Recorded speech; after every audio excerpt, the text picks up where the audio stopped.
Ever since I was a kid, there have been certain things that have symbolized the good life. They're the markers that I assigned in my head that represent success. A nice house big enough to entertain lots of guests, certain cars, travel to tropical destinations. These are all the things that when I was a kid, I decided would one day be a part of my life.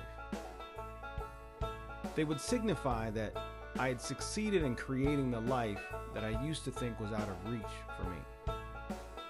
And summers by the lake were always somewhere near the top of that list. I always envied the kids who would casually tell stories about how they went to their family's summer cottage on Lake such and such. They would say it like it was nothing because to them, it was nothing special. It was just what they did. It was the life that they lived. But to me, it was a dream. It was a goal. When I heard them talking about hanging out with all their cousins, water skiing, or fishing by the dock, it sounded like heaven to me. It sounded like that was the way life was supposed to be. The ability to provide that type of experience for my children would mean that I had successfully changed the trajectory of my family. It would mean that the life I once envied would become the life my children lived. With that in mind, I decided it was time to start a tradition of going to the lake for a week every summer.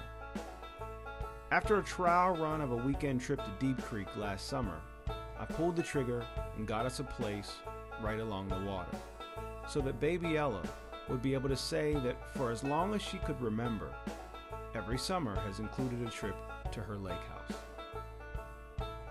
And it's not about riding go-karts or playing miniature golf, although we certainly did those things.